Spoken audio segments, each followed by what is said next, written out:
So good morning student, আজ আবারও একটি নতুন ভিডিও নিয়ে তোমাদের সামনে। আজকের যে এই ভিডিওটা হতে যাচ্ছে, এইটার মধ্যে যে টপিকগুলো রয়েছে এই টপিকগুলো খুবই ইম্পর্ট্যান্ট। এটা শুধু বোর্ড এক্সাম স্টুডেন্টদের জন্য নয়, শুধু নিট এক্সাম স্টুডেন্টদের জন্য নয়, এটা হচ্ছে কম্পিটিটিভ এক্সামের জন্য খুবই কমন হয়ে থাকে এবং খুবই ইম্পর্ট্যান্ট টপিকগুলো। ঠিক আছে, তো চলো বেশি কথা না বলে আজকের ক্লাস শুরু করা যাক। ঠিক আছে, তো এটার মধ্যে দেখব যে আমরা বায়োডাইভার্সিটি কনজারভেশন। তো ফার্স্ট অফ অল আমাদের বুঝতে হবে biodiversity conservation. Bio that means life. ঠিক আছে, bio means life and diversity that means there variety of species আর হ্যাবিটেট। ঠিক আছে, তো এই যে বায়োডাইভার্সিটি, এই যে লিভিং অর্গানিজমগুলো রয়েছে, এই লিভিং অর্গানিজমগুলোকে আমাদের কি করতে হবে? কনজারভেশন করতে হবে। কেন কনজারভেশন করতে হবে? কারণ হচ্ছে দিনকে দিন, ডে বাই ডে, গ্র্যাজুয়ালি তো এইভাবে পপুলেশন বাড়ছে, যার কারণে কি হচ্ছে? পপুলেশন বাড়ার কারণে কি হচ্ছে? হ্যাবিটেট লস হচ্ছে, তারপর ডিফরেস্টেশন হচ্ছে, যার কারণে যে লিভিং স্পিসিসগুলো ছিল ওদের হ্যাবিটেট লস হয়ে যাচ্ছে এবং বিভিন্ন কারণে এক্সপ্লয়টেশন হয়ে যাচ্ছে। তো এই জন্য ওদেরকে কী করতে হবে? কনজারভেশন করতে হবে। তো এই কনজারভেশন মূলত দুটাভাবে আমরা করতে পারি। একটা হচ্ছে ইনসিটু কনজারভেশন। তো ইনসিটু কনজারভেশন কি? ইনসিটু কনজারভেশন হচ্ছে ওর যে ন্যাচারাল হ্যাবিটেশন রয়েছে, ওর যে ন্যাচারালি ও যেভাবে সারভাইভ করছে ওই পরিবেশের মধ্যে একটা স্পেশাল ম্যানেজমেন্ট করে দেওয়া। ঠিক আছে, যেন কোনো হিউম্যান ইন্টারফেয়ার এবং হিউম্যান এক্সপ্লয়টেশন যেন না হয় এবং ও যেন একটা ন্যাচারাল এনভায়রনমেন্টে ন্যাচারালি সারভাইভ করতে পারে, কোনো যেন থ্রেটেড না হয়। ঠিক আছে, তো এটা হচ্ছে ইনসিটু কনজারভেশন। তো ইনসিটু কনজারভেশনের আন্ডারের মধ্যে আমরা দেখব যে বায়োস্ফিয়ার রিজার্ভ আসে, ন্যাশনাল পার্ক আসে, সেঞ্চুরি আসে, রিজার্ভ ফরেস্ট চলে আসে, ন্যাচারাল রিজার্ভ, এইগুলো প্রোটেক্টেড ফরেস্ট। তো এইগুলো হচ্ছে ন্যাচারাল হ্যাবিটের মধ্যে ওদেরকে প্রোটেকশন করে রাখা হয়, ন্যাচারাল হ্যাবিটের মধ্যে। ঠিক আছে, এর মধ্যে যদি আমরা দেখি ন্যাশনাল পার্ক, এর মধ্যে কি হচ্ছে? এটা হচ্ছে মোর স্ট্রিক্টলি, দেন হচ্ছে ওয়াইল্ড লাইফ, দেন হচ্ছে रिजर्व फॉरेस्ट, देन হচ্ছে प्रोटेक्टेड फॉरेस्ट। तो ये भी इसी तरह क्वेश्चन आ सकता है जो इसका अरेंजमेंट बताना है। ठीक है, तो চলো আমরা দেখব যে নেক্সট প্রসেসটা কি। প্রথমটা তো হয়ে গেল আমাদের ইনসিটু কনজারভেশন, দ্বিতীয়টা কী হবে আমাদের? Obviously ex situ conservation. Ex situ conservation মানে কি? যেটা আমাদের ওদেরকে ন্যাচারাল হ্যাবিট থেকে ওদেরকে বাইরে নিয়ে গিয়ে একটা আর্টিফিশিয়ালি প্লেসের মধ্যে ওদেরকে প্রোটেকশন করে রাখা। ঠিক আছে, বোঝা গেল? তাহলে এটার আন্ডারে আসছে zoological park, botanical garden, wild life safari park, seed bank আছে, তারপর জার্ম ব্যাংক আছে, জার্ম প্লাজম ব্যাংক রয়েছে। তো এইভাবে এই জুওলজিক্যাল পার্ক অথবা জুর মধ্যে কি হয়? ওদেরকে আর্টিফিশিয়ালি একটা এনভায়রনমেন্ট দেওয়া হয়, ওই এনভায়রনমেন্টের মধ্যে ওদের ফুড রিসোর্সেসগুলো সবই আর্টিফিশিয়ালি প্রোভাইড করা হয়। তো এটা হচ্ছে ex situ means outside the conservation, outside there natural habitation. তো জোর মধ্যে দেখেছো যে কীভাবে অ্যানিম্যাল স্পিসিস অ্যান্ড প্ল্যান্ট স্পিসিসগুলোকে, জোর মধ্যে শুধু অ্যানিম্যাল স্পিসিসগুলোকেই রাখা হবে। ঠিক আছে, বোটানিক্যাল গার্ডেনের মধ্যে শুধু প্ল্যান্ট স্পিসিসগুলোকে রাখা হয়। তারপর আমরা দেখব যে এই যে কনজারভেশনের রোল অনুসারে বায়োস্ফিয়ার মানে কি, এই যে আমাদের যে টেরেস্ট্রিয়াল বলতে আমাদের এই স্থলভাগের মধ্যে যে স্পিয়ারগুলো রয়েছে, যে ধাপগুলো রয়েছে, ওইগুলাকে কিভাবে কনজারভেশন অনুসারে ওদেরকে ভাগ করে দেওয়া হয়েছে। তো এই অনুসারে যদি আমরা দেখি তাহলে 1, 2, 3 এই 3টা ভাগে ভাগ করে দেওয়া হয়েছে। ফার্স্ট হচ্ছে কোর জোন। কোর মানে সেন্টার। তো এই কোর জোনের মধ্যে কি হয়ে থাকে, core zone or natural zone, no human activities is অ্যালাউটেড।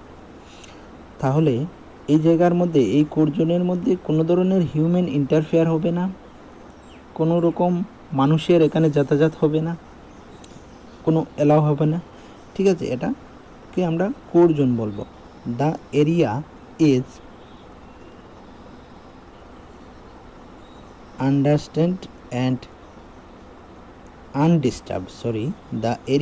undisturbed and legally protected ecosystem।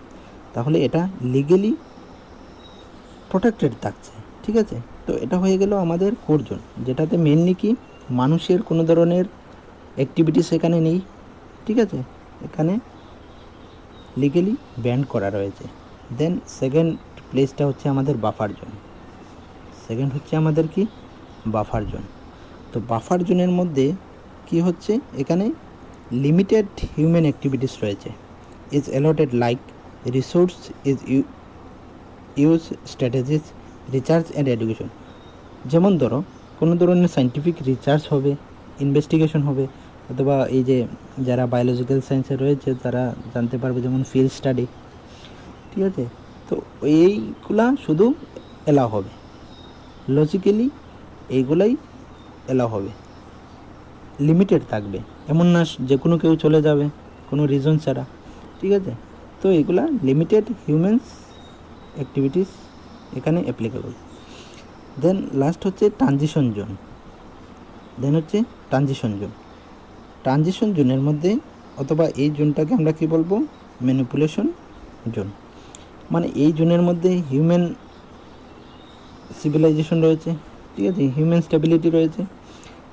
তারপর কি হবে এখানের মধ্যে, এই জায়গাটাকে যদি দেখি আমরা, তাহলে it is outermost of biosphere reserves where the activities corporations is present between reserve management and local peoples for activities like settlement. তাহলে এই জায়গার মধ্যে ট্রানজিশন জোনের মধ্যে হিউম্যান সেটেলমেন্ট হতে পারে, ঠিক আছে, যেমন ট্রাইবস পিপল রয়েছে, ওরা থাকতে পারবে, ঠিক আছে। তারপর তো এইগুলা কিছু কিছু অ্যাপ্লিকেবল রয়েছে। তো আমরা দেখলাম কি ট্রানজিশন জোনের মধ্যে হিউম্যান ইন্টারফেয়ার প্রপারলি, ওদের সেটেলমেন্ট রয়েছে, ওদের হাউস রয়েছে, ঠিক আছে। তারপর বাফার, তার ভিতরের দিকে যদি চলে যাই, তা বাফার জোনের মধ্যে হিউম্যান অ্যাক্টিভিটিস শুধু লিমিটেড রয়েছে, কোনো সায়েন্টিফিক রিসার্চের জন্য, ইনভেস্টিগেশনের জন্য এটা ভিজিট করা যাবে, আদারওয়াইজ এটা অ্যালাউ হবে না। আর একদম সেন্টার পজিশনে রয়েছে কি কোর এরিয়া বা কোর জোন। এই কোর জোনের মধ্যে কোনো ধরনের হিউম্যান ইন্টারফেয়ার নেই, কোনো ধরনের হিউম্যান অ্যাক্টিভিটিস হবে না, এখানে কোনো কিছু অ্যালাউ হবে না। বোঝা গেল? তো এই জায়গা থেকে এইভাবে কোয়েকশনগুলো আসতে পারে যে এই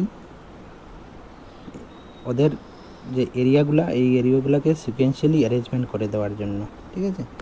তো আমরা এবারে দেখব কিছু গুরুত্বপূর্ণ শর্ট ফর্ম এবং ফুল ফর্ম দেখব, ঠিক আছে। তো ইপি এর ফুল ফর্ম কি? Environmental Protection Agency, EPC Environmental Protection Council, FAO Food and Agriculture Organisation, GEF Global Environmental Faculty or Fund, তারপর GEMS Global Environmental Monitoring System, IBP International Biological Programme, IBWL Indian Board of Wild Life এটা 1952-তে হয়েছিল। তারপর ICRAF International Council for Integrated Mountain, ICSU International Council of Scientific Union, INSONA International Society of Naturalist, IUBS International Union of Botanical Science, IUCN, ये तो बहुत common है, को भी इम्पोर्टेंट है। International union for the conservation of nature and natural resource, ये 1948 में हुआ था। ठीक है। नेक्स्ट है मैन एंड बायोस्फीयर प्रोग्राम, ये 1971 में। देन হচ্ছে NAWDF National Afforestation and Wetland Development, NCEP National Committee on Environmental Planning, NCEPC National Committee on Environmental Planning and Coordination, NEERI National Environmental Engineering Research Institute, NEPA National Environmental Policy Act, NIUWDC National Land Use and Wasteland Development Council, NWDB National Wetland Development Board, PAN Peroxysalinated, SACEP South Asia Corporate Environmental Program, SCOPE Scientific Committee on Problem of the Environment, SPCB State Pollution Control Board, UNCED United Nations Conference on Environment and Development, earth summit में 1992 में दी थी। UNEP United Nations environmental programme, UNESCO United Nations educational scientific and cultural organisation, খুবই কমন। তারপর হচ্ছে WCED world commission on environment and development, WCS world conservation strategy, WHO world health organisation, WWFN world wide fund of nature. ঠিক আছে, তাহলে এগুলা দেখলাম আমরা কি। আচ্ছা, আর কিছু তিনটে রয়ে গেল। BHNS Bombay natural history society, BOD biological oxygen demand, CEC council on environment quality. তারপর হচ্ছে CFC ক্লোরোফ্লোরো কার্বন, দেন হচ্ছে CITES conservation on international trade and endangered species of wild fauna and flora, fauna and flora, flora মানে হচ্ছে plant species আর ফোনা হচ্ছে animal. এটা 1976-এ establish হয়েছিল। COD chemical oxygen demand, CPCB central pollution control board, DNES department of non conventional energy source. তারপর DST department of science and technology, EIA environmental impact assessment, ENBIS environmental information system. তো এগুলা ছিল খুবই গুরুত্বপূর্ণ যে short ফর্মসগুলো, ফুল ফর্মগুলো, এগুলা এসেই থাকে, এক দুটা এসেই থাকে কম্পিটিটিভ এক্সাম আর বোর্ড এক্সামে। ঠিক আছে, তো নেক্সট আমরা দেখব কি সাস্টেনেবল ডেভেলপমেন্ট, যে টপিকটা সায়েন্স আর্টস এবং সবার জন্য খুবই কমন হয়ে থাকে এবং প্রায়ই শোনা যায়, কিন্তু কনসেপ্টটা ক্লিয়ার হয়েও হয় না, এইভাবে থেকে যায়। তো আজকে আমরা দেখব একদম ইজিলি। তো সাস্টেনেবল ডেভেলপমেন্ট, সাস্টেন মানে একটা জিনিসকে সাস্টেন রাখা, স্থগিত রাখা। ঠিক আছে, হ্যাঁ, রেখে আমরা ডেভেলপমেন্ট করা, নর্মালি এটাই। তো দেখব কি ব্র্যান্ড ট্যালেন্ট কমিশনস 1987-এ এই সাস্টেনেবল ডেভেলপমেন্ট নিয়ে ফার্স্ট ডিসকাশন করা হয়, ঠিক আছে। তো এটাতে সাস্টেনেবল ডেভেলপমেন্ট মানে প্রথম ব্যবহার করেছিলেন এই ব্র্যান্ড ল্যান্ড কমিশনে, এই প্রসঙ্গটা এসেছিল। যে বৈজ্ঞানিক দৃষ্টিভঙ্গিতে ব্যবহার, যে এই সাস্টেনেবল ডেভেলপমেন্টটা কী, মানে যে বৈজ্ঞানিক দৃষ্টিভঙ্গি ব্যবহার করে বৈজ্ঞানিক পদ্ধতির সাহায্যে, বৈজ্ঞানিক দৃষ্টিভঙ্গিতে বৈজ্ঞানিক পদ্ধতির সাহায্যে প্রাকৃতিক, অর্থনৈতিক, অর্থসামাজিক, রাজনৈতিক, মানে natural, financially, socio economic, politically, এইভাবে কী করা হয় যে পরিবেশের যে উপাদানগুলো রয়েছে, উপাদান বলতে কোনগুলা, যে আমাদের রিসোর্সেসগুলো রয়েছে, যে আমাদের খনিজ লবণ এবং আমাদের খনিজ সম্পদ যেগুলো রয়েছে, যে মাটির নিচে যে আমাদের পেট্রোল, ডিজেল, এই জ্বালানিগুলো রয়েছে, যে কোনো সম্পদ রয়েছে, জল বলো, তো এই পরিবেশের উপাদানগুলি কী করব, আমরা সুষ্ঠুভাবে ব্যবহার করব, সুষ্ঠুভাবে ব্যবহার করব এবং কী করব, সংরক্ষণ করব এবং উন্নতি সাধনের মাধ্যমে মানব সমাজ, জীবকুল তথা পরিবেশের উন্নতি সাধন করা। তার মানে কী বোঝা গেল, আমরা যে জল ব্যবহার করছি, পেট্রোল ইউজ করছি, ঠিক আছে, তারপর কেরোসিন, এই কয়লা বলো, তো এই যে সম্পদগুলা, এই সম্পদগুলা আমরা এইভাবে ইউজ করব, আমরা সেলফিশ না হয়, বর্তমান প্রেজেন্ট জেনারেশন সেলফিশ না হয়ে কী করবে, যতটা প্রয়োজন এতটা ইউজ করে আমরা ফিউচার জেনারেশনের জন্য, আমাদের ভবিষ্যৎ প্রজন্মের জন্য রেখে দেওয়া।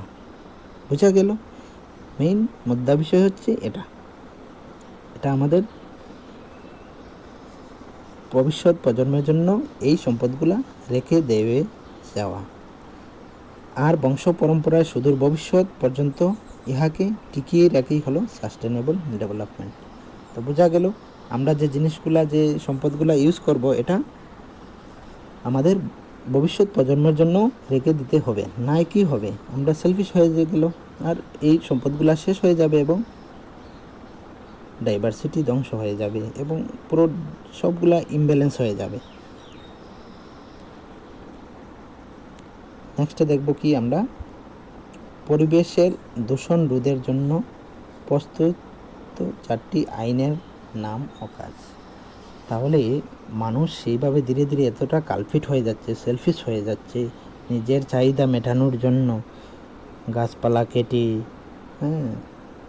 তারপর ওভার এক্সপ্লয়টেশন হচ্ছে এবং বন্যপ্রাণী সবগুলাকে ধ্বংস হয়ে যাচ্ছে। তো এইগুলা রক্ষা করার জন্য কি করতে হবে, গভর্নমেন্ট কিছু আইন বের করলো, ঠিক আছে।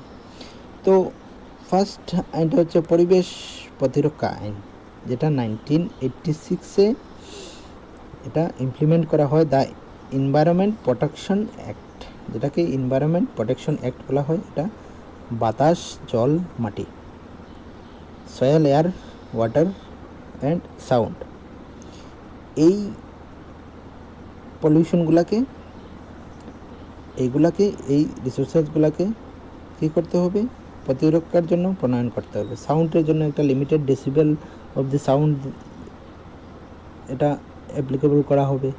কিভাবে সয়েলকে হেলদি রাখা যাবে, জলকে কিভাবে হেলদি বানানো যায়, এয়ারকে কিভাবে, তো এটা এই একটা চালু করা হয় যে কীভাবে এয়ারকে পিউরিফাই রাখা হয়, ঠিক আছে।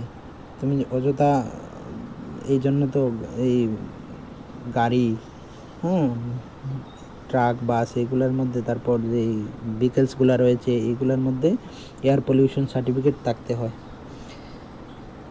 ঠিক আছে। তারপর কীটনাশক আইন, এটা 1968-এ হয়েছিল, এটাকে বলা হয় দ্য ইনসেকটিসাইড অ্যাক্ট। কীটনাশক প্রস্তুত, পরিবহন, বিক্রয় প্রভৃতি নিয়ন্ত্রণ করে। যে আজকাল যে শাক সবজির মধ্যে বিভিন্ন ধরনের কীটনাশক, পেস্টিসাইড, হার্বিসাইড এইগুলো ইউজ করা হয়, এতে কি হচ্ছে, দিন দিন ক্যান্সারের প্রকোপ বেড়েই যাচ্ছে। দেখো, যারা ড্রিঙ্কস করে না, যারা স্মোক করে না, ওদেরকে যারা এর থেকে বেশি হয়ে যাচ্ছে, যে নর্মাল সাধারণ যে ব্যক্তি রয়েছে ওনাদের কি হয়ে যাচ্ছে, ক্যান্সার হয়ে যাচ্ছে। কোথা থেকে হচ্ছে, এই পেস্টিসাইড, হার্বিসাইডগুলো এইভাবে সবজির মধ্যে, ভেজিটেবলসের মধ্যে ওইগুলা আমাদের ডাইজেস্টিভ সিস্টেমে চলে যায়। তো এর থেকে ক্যান্সারের প্রকোপ, বিভিন্ন ধরনের ডিজিজগুলা বেড়েই যাচ্ছে। তো এই আইনটা বের করা হয়েছে, তো অযথা কীটনাশক ইউজ করতে পারবে না, জল আইন, দ্য ওয়াটার অ্যাক্ট, এটা 1974-এ ইমপ্লিমেন্ট হয়ে জল দূষণ নিয়ন্ত্রণ। জলের মধ্যে অযথা বিভিন্ন ধরনের নোংরা আবর্জনা, ফ্যাক্টরি ডিসচার্জ, এগুলা সিওয়েজ, এগুলা ডিসচার্জ করতে পারবে না। তো এই আইনটা 1974-এ ইমপ্লিমেন্ট হয়েছিল। এয়ার অ্যাক্ট 1981-এ, হ্যাঁ, কীভাবে এয়ারকে পিউরিফাই করা যায়, কীভাবে এয়ারকে হেলদি রাখা যায়, তো এটার জন্য একটা আইন বের হয়েছিল 1981-এ। দূষণের দরুন পৃথিবীর পরিবেশ প্রতিরোধের জন্য অনুষ্ঠিত কয়েকটি সভা এবং সম্মেলন, কীভাবে পরিবেশকে হেলদি বানানো যায়, এটার উপর কয়েকটি সভা, গুরুত্বপূর্ণ সভা অ্যারেঞ্জমেন্ট করা হয় এবং সম্মেলন। তার মধ্যে ফার্স্ট হচ্ছে মন্ট্রিল প্রোটোকল, এটা 16 সেপ্টেম্বর 1987-এ হয়েছিল। তো এই মন্ট্রিল প্রোটোকলের এই সভা পারপাসটা কী ছিল, ওজোন ক্ষয় প্রতিরোধ, যে আমাদের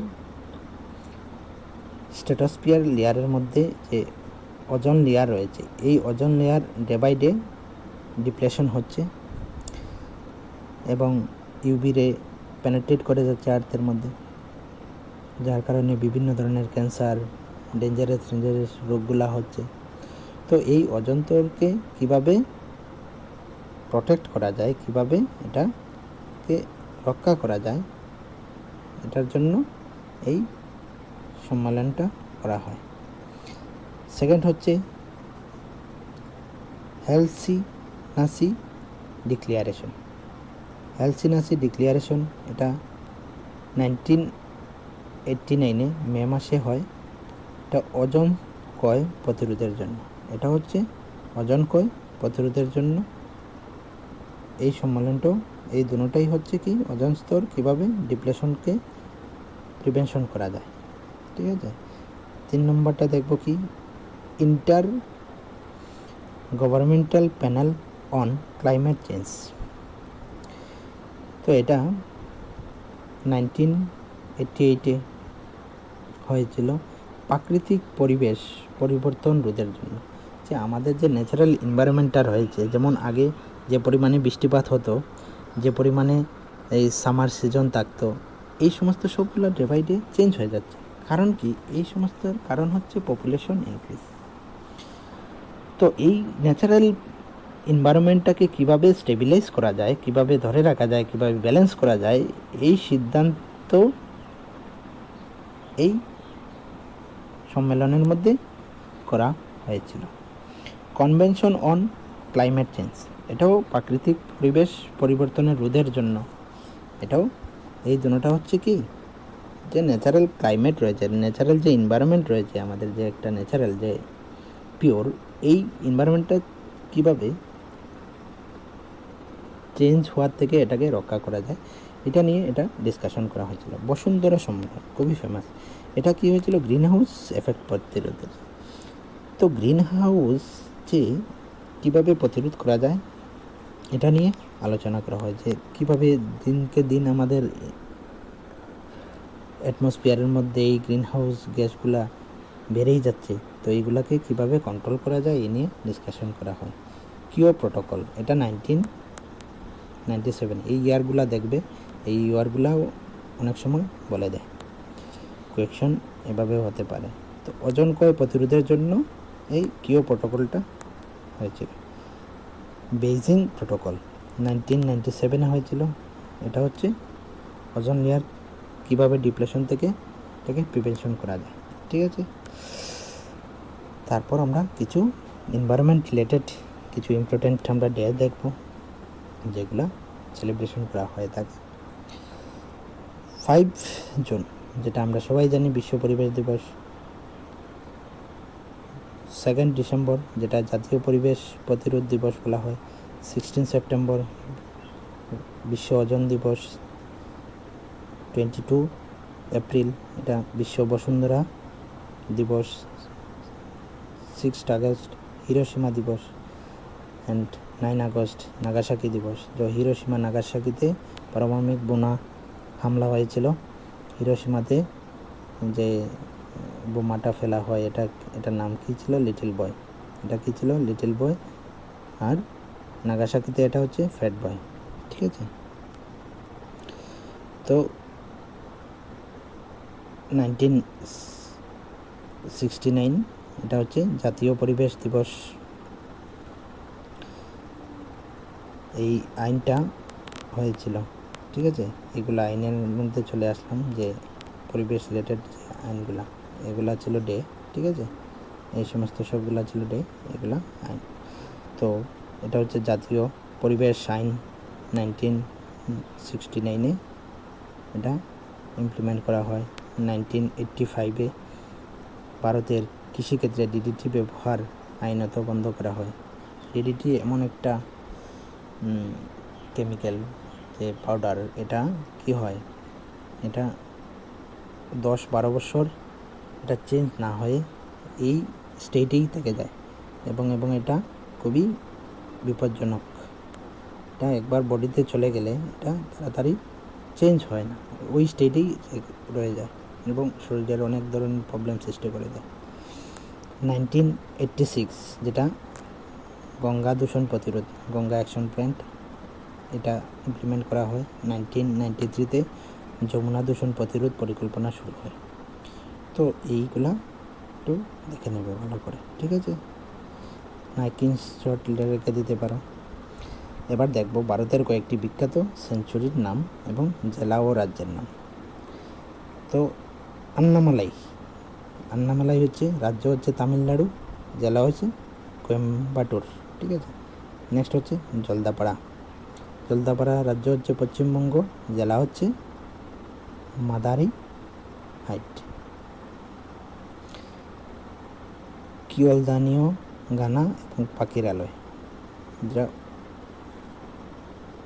এটা কোথায়? এটা হচ্ছে রাজস্থানে, এটা হচ্ছে ভরতপুর, জেলা হচ্ছে ভরতপুর। সুলতানপুর লেক পাখিরালয়, এটা হচ্ছে রাজ্য হচ্ছে হরিয়ানা, আর এটা হচ্ছে জেলা হচ্ছে গোয়ারগাঁও। বীরমতি বাঘ বন্য জীবন সেঞ্চুরি, এটা হচ্ছে পাঞ্জাবে, এটা হচ্ছে পাতিয়ালা। নেক্সট হচ্ছে শিকারি দেবী সেঞ্চুরি, এটা হচ্ছে হিমাচল প্রদেশে মান্ডি জেলাতে। ডাচিগ্রাম সেঞ্চুরি জম্মু কাশ্মীরে শ্রীনগর জেলাতে। নাগার্জুনা সাগর সেঞ্চুরি, এটা হচ্ছে অন্ধ্রপ্রদেশে কামুল এবং নালগোন্ডা জেলাতে। দেন হচ্ছে পেরিয়ার সেঞ্চুরি, এটা হচ্ছে কেরালাতে, আর এটা হচ্ছে উদ্দিকি ডিস্ট্রিক্টে। চিল্কা লেক পাখিরালয়, এটা হচ্ছে উড়িষ্যাতে বালাগাঁও জেলাতে। মাডুমালাই বন্যজীবন সেঞ্চুরি, এটা হচ্ছে তামিলনাড়ুতে নীলগিরি জেলাতে। মানস বন্যজীবন সেঞ্চুরি, এটা হচ্ছে আসামের কামরূপে, ঠিক আছে। তো নেক্সট আমরা দেখব কি 1961 সুইজারল্যান্ডের গ্ল্যান্ড অঞ্চলে প্রথম WWF ওয়ার্ল্ড ওয়াইল্ডলাইফ ফান্ড এটা স্থাপিত করা হয়। কোথায়? সুইজারল্যান্ডে। তো এটার হেডকোয়ার্টার হচ্ছে সুইজারল্যান্ডে। 1961-এ এটা এস্টাবলিশ করা হয়। WWF এর সাংকেতিক চিহ্ন সিম্বল কী ছিল? জায়ান্ট পান্ডা, ঠিক আছে। এটা 23 কান্ট্রি নিয়ে এই সদস্যরা ছিল, WWF এর সদস্য নিয়েছিল। তো WWF এ যখন এস্টাবলিশ করা হয় 23 কান্ট্রি ইনভলভ ছিল। 1969 খ্রিস্টাব্দে ভারত প্রথম জয়েনিং করে ওর সদস্য 1969-এ WWF এর সদস্য হয়ে থাকে। এর মুখ্য কার্যালয় হলো হেডকোয়ার্টার হলো ভারতের মধ্যে মুম্বাই। নেক্সট দেখবো আমরা চিপকো মুভমেন্টের স্লোগান। চিপকো একটা মুভমেন্ট ছিল যেটা এনভায়রনমেন্ট রিলেটেড, আমরা দেখবো পরে, ঠিক আছে। তো এর স্লোগানটা ছিল উলেসু বেলেসু বালা সু। তার মানে হচ্ছে উলেসু মানে হচ্ছে সংরক্ষণ, আর বেলেসু হচ্ছে বৃক্ষরোপণ করা, আর বালাসু হচ্ছে কি পর্যায়ক্রমে ব্যবহার করা। তার মানে সংরক্ষণ করো, বৃক্ষরোপণ করো, আর পর্যায়ক্রমে এটা ব্যবহার করা। বোঝা গেল, এটা ছিল চিপকো মুভমেন্টের স্লোগান। এবার দেখব ভারতের কয়েকটি বিখ্যাত জাতীয় উদ্যানের নাম, জেলা এবং রাজ্যের নাম। তো কয়েকটি আমরা কি দেখব, ন্যাশনাল পার্ক দেখব ভারতের মধ্যে। তো ফার্স্ট হচ্ছে কাজিরাঙ্গা, যেটা আসাম রাজ্যের শিবসাগর জেলাতে অবস্থিত। সুন্দরবন পশ্চিমবঙ্গের 24 পরগনা, ঠিক আছে। তারপর হাজারিবাগ ন্যাশনাল পার্ক, যেটা এটা হচ্ছে ঝাড়খণ্ডের মধ্যে হাজারিবাগ জেলাতে অবস্থিত। করবেট, এটা উত্তরাখণ্ডের মধ্যে, এটা নৈনিতালের মধ্যে অবস্থিত। জিম করবেট ন্যাশনাল পার্কগুলো হয়ে থাকে। তারপর হচ্ছে গির ন্যাশনাল পার্ক, যেটা গুজরাটের গুনাগড় জেলাতে অবস্থিত। কানহা ন্যাশনাল পার্ক, এটা হচ্ছে মধ্যপ্রদেশের মন্ডলা এবং বালাঘাট জেলাতে অবস্থিত। বান্দিপুর ন্যাশনাল পার্ক, এটা হচ্ছে কর্ণাটকের মহীশূর জেলাতে অবস্থিত। তারপর হচ্ছে ডিজার্ট, এটা হচ্ছে রাজস্থানের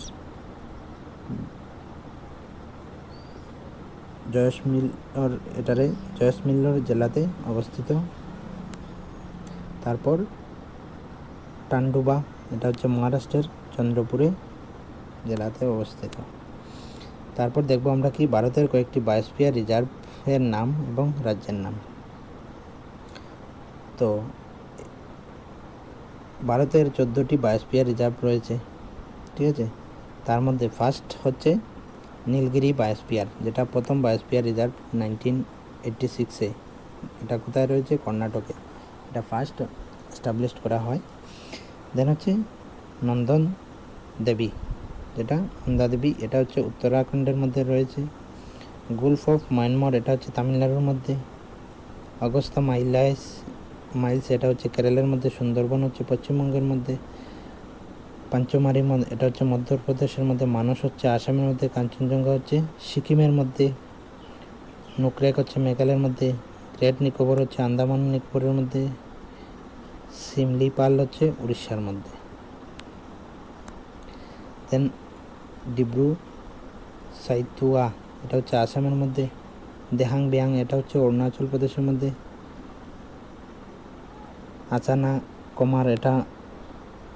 আচানা কুমার অমরকণ্টক, এটা হচ্ছে ছত্তিশগড়ের মধ্যে। দেন আমরা দেখব ভারতের মধ্যে ভারতের মোস্ট 6টি এন্ডেজার্ড উদ্ভিদের নাম। এটা উদ্ভিদের নাম এবং উদ্ভিদের স্পিসিস রয়েছে, ঠিক আছে। রাউবেলফিয়া সার্পেন্টিনা এপোসাইনেসি, রাউবেলফিয়া সার্পেন্টিনা হচ্ছে সর্পগন্ধা। ডোসেরা ইন্ডিকা, এটা হচ্ছে ডোসারেসি। এত্রোপা একিউমিনেটা, এটা হচ্ছে সোলানেসি। নিপেন্থাস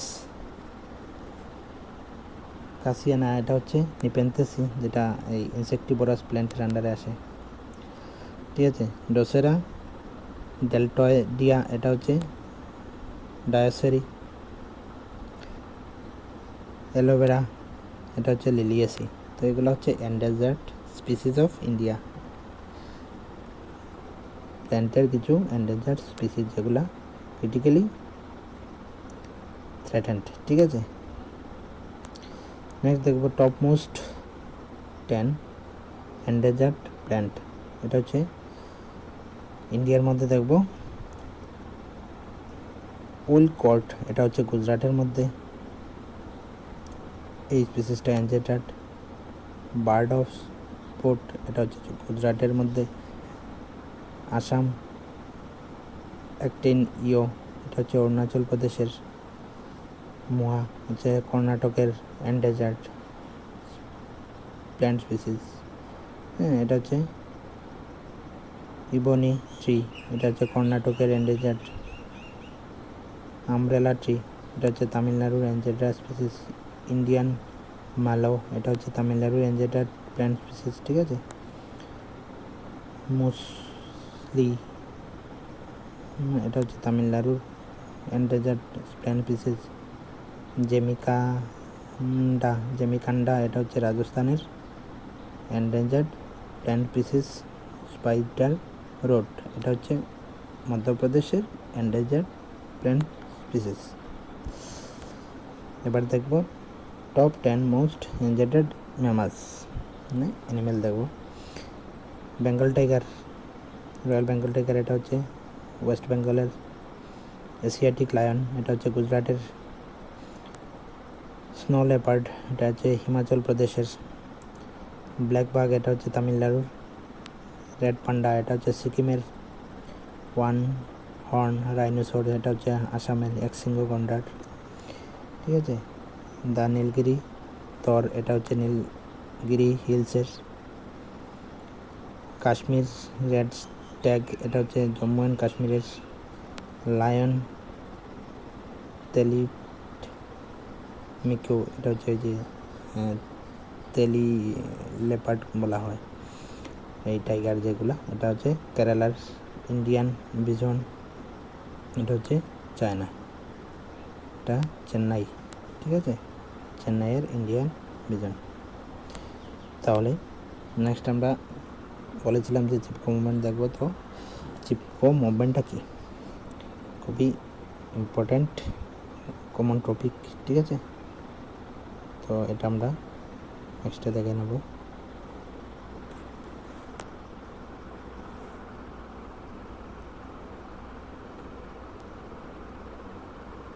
চলো।